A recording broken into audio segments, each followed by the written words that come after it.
अस्सलाम वालेकुम वरहमतुल्लाहि वबरकातुहू। हरा धनिया के बारे में कुछ अजायबात भी हैं दुनिया में। हरा धनिया को हमने समझा हुआ कि बस सब्जी में डालो, छिड़क लो और खा लो, जान छुटी। नहीं नहीं नहीं नहीं, हरा धनिया एक अजूबे का नाम है, अजूबा है हरा धनिया। वो तमाम लोग जिनको कहीं भी गर्मी महसूस हो रही है, वो सर में गर्मी महसूस हो रही है, हलक में गर्मी जलन महसूस हो रही है, सीने में महसूस हो रही है, फेफड़े में महसूस हो रही है, मसाने में महसूस हो रही है, पेट में महसूस हो रही है, पेशाब में जलन गर्मी महसूस हो रही है, बाथरूम वाली जगह में जलन गर्मी महसूस हो रही है, उन सब के लिए मुफीद है। प्लस गर्मी बहुत लग रही है, गर्मी से काबू से बाहर हो रहे हैं, या किसी मखसूस यूनिट पर इन्फ्लेमेशन बहुत ज्यादा है, कोई मखसूस यूनिट ऐसा है जो डैमेज है, जख्मी कैफियत है, तो वहां इन्फ्लेमेशन बहुत ज्यादा है, वो चल रहा है। एक ये कैफियत, दिमाग की वो कैफियत जहाँ दिमाग सुन है, सोया हुआ है, तो इन तमाम कैफियत में जो है हरा धनिया इंतहाई बेहतरीन किरदार अदा करता है। औरत सुबह भी ले सकती है, दोपहर को भी ले सकती है। रात को ना औरत ने लेना है ना मर्द ने लेना। हाँ, ये जरूर है कि किसी की शादी में या मौत मैयत में 40वें में बरसी में गए,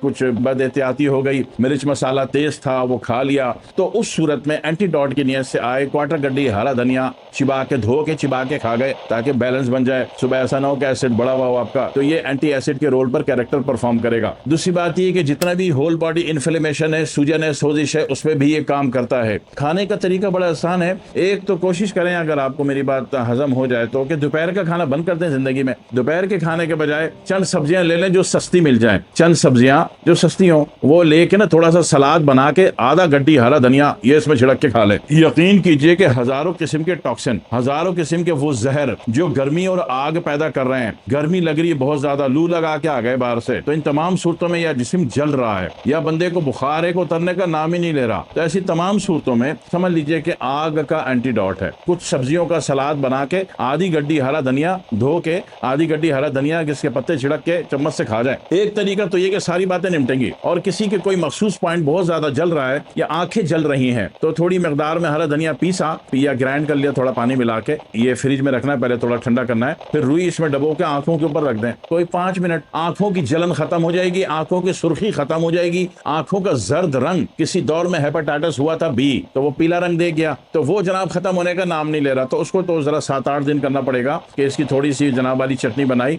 या पानी डाल के ग्राइंड कर लिया, थोड़ा सा क्वार्टर गड्डी हरा धनिया, उसमें रुई डबो के उसको फ्रिज में रखा, ठंडा किया, फिर रुई डबो के उसका आंखों में रख दिया 10-10 मिनट के लिए 7-8 दिन, तो आंखों का डिपॉजिट पीला रंग वो भी निकल जाएगा। आंखों में सुर्खी, आशोबे चश्म फैला हुआ है, तो पहली और दूसरी दफा में ही ठीक हो जाएगा। आंखों में कोई गलत चीज चली गई, वो जलन कर रही है, अजियत दे रही है, तो उसमें भी इसके पानी में डबोया हुआ, इसकी चटनी में डबोया हुआ, चटनी मतलब सिर्फ यही पिसा हुआ, मतलब चटनी मतलब ये नहीं कर रहा, हरी मिर्च भी कूट दिया आपने साथ में, सिर्फ यही पिसा हुआ इस चटनी इसकी, तो ये जनाब वाली इसमें रुई डबो दी, तो उससे भी मसला हल हो जाता है। किसी तरह बंदे को जिस्म बहुत जल रहा है, तो ऐसी सूरत में पूरा एक गड्डी हरा धनिया लें और आधा गिलास पानी डालें, इसको ग्राइंड करें, पूरे जिस्म पे लगा दें, आधा घंटा बैठे रहें हरे रंग का भूत बन के, और उसके बाद बेशक नहा लें, तो जिस्म की जो जलने का इन्फ्लेमेशन वैल्यू थी ना, खून जो पक रहा था, वो खत्म हो जाएगा। इसी तरह गलती से आम धोया नहीं, आम रात को पानी में भिगोया नहीं और डायरेक्ट खा लिया। आम रात को पानी में भिगोएंगे, सुबह धो के खाएंगे ना, क्योंकि आम को कार्बेट में बारूद में पकाया जाता है, तो इसी तरह गलती से कभी इस तरह डायरेक्ट आम खा लिया, अब जिस्म से पसीना है कि वो इतना बह रहा है कि रुकने का नाम ही नहीं, तो उसमें 2 काम करने पड़ेंगे। एक तो ये कि चंद सब्जियां लेके सलाद बना के आधी गड्डी हरा धनिया काट के कुतर के उसमें चम्मच चम्मच खा जाओ। बंदर की 80 बीवियां और 800 बच्चे क्यों होते हैं? वो हर चीज कच्ची खाता है। कभी देखा बंदर की बेगम को बेलन लेके रोटी पकाते हुए? कभी भी नहीं। तो इसलिए कच्चा खाना है इसको। दोपहर को कोशिश करें कि ये सलाद पर ही गुजारा करना है, ये सलाद पर आ जाए, बल्कि ये जो लंच वाली बात है ना, ये हजम नहीं होती, ये बारे में नहीं आ रही आजकल। तो एक तो खा लिया आपने, दूसरा आपने क्या किया कि आधे गड्डी जो बच गया उसको जनाब वाली ग्राइंडर में डाला, आम खाया था, पसीना बहुत आ रहा था, पसीना रुक नहीं रहा था, और अभी आपको वीडियो शूटिंग पे जाना, पसीना आएगा तो शूट होगा कैसे? तो ऐसी सूरत में क्या करना है कि आधा गड्डी जो धनिया बच गया उसको डालो ग्राइंडर में, 1 गिलास पानी डालो और जनाब वाली इसको ग्राइंड करके पी जाओ। भरी दोपहर को, रात को नहीं पीना। रात को धनिया पीना बंदे को धनिया कर देगा, नामर्द कर देगा। दोपहर की बात कर रहा हूं जब सूरज गर्म हो। हर चीज अपने मौके पर मैच करती है, नहीं तो नुकसान दे देती है। ये तो हो गया धनिया का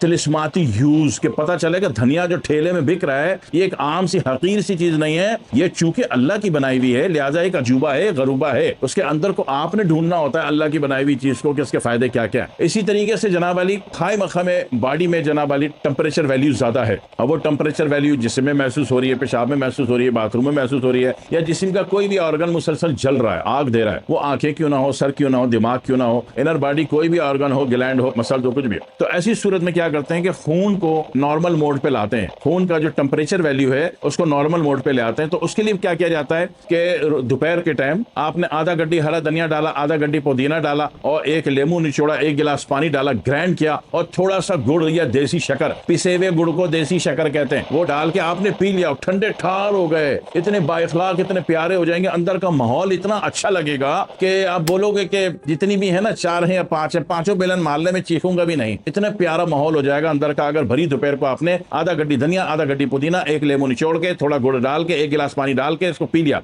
और अगर आपको गले में खराबी नहीं है, कोई टॉन्सिल थायराइड का खतरा नहीं है, बर्फ से एलर्जी नहीं है और दोपहर के टाइम पी रहे हैं, गर्मियों के मौसम में, तो एक आध बर्फ का क्यूब भी डाल लिया, ओ हो, जिससे ऐसा ठंडे ठार हो जाएगा जैसे कि आप जियारत में आ गए। जियारत समझते हो, वो मुर्दे की जियारत नहीं कह रहा मैं, जो कोयटा से आगे जियारत का इलाका है, ऐसा लगेगा आप जियारत में आ गए। ज्यादा अच्छे मॉडर्न पढ़े लिखे तो ऐसा लगेगा स्विट्जरलैंड की हवाओं में घूम रहे हैं। कल दोपहर को 12 बजे या 2 बजे बना के पी के देख लो, तसल्ली कर लो, अंदर का माहौल अच्छा हो जाता है। अंदर एक जंग छिड़ी हुई आग और बारूद की, वो खत्म हो जाती है, बेहतरीन हो जाते हो। करके देख लो, खून भी साफ करता है, जिस्म के बहुत सारे इलाज भी करता है, बहुत बड़ी बड़ी इमरजेंसी में निपटाता है, शुगर वाले को भी मुफीद है और जनाब वाली ब्लड प्रेशर वाले को भी मुफीद है। सिर्फ पार्किंसन वाले को नुकसान दे देगा, तो पार्किंसन वाला ना ले, सही है, आसान बात। और टीपीएचए वीडीआरएल सिफिलिस वाले को, जिसकी रिपोर्ट में आ रहा है उसको नुकसान देगा, तो वो ना ले। तो ये 2-3 अफराद ने नहीं लेना, बाकी पूरी कायनात इसको ले सकती है। अब आपको पता चला कि धनिया बिकता ठेले में, मगर अल्लाह के अजायबात में से, अल्लाह का एक अजूबा है। अगर आपको पता चले, अल्लाह इसके फायदे बहुत दिए, अल्लाह ताला ने बहुत फायदे दिए। दुआ में याद रखिएगा। अस्सलाम वालेकुम व रहमतुल्लाहि व बरकातुहू।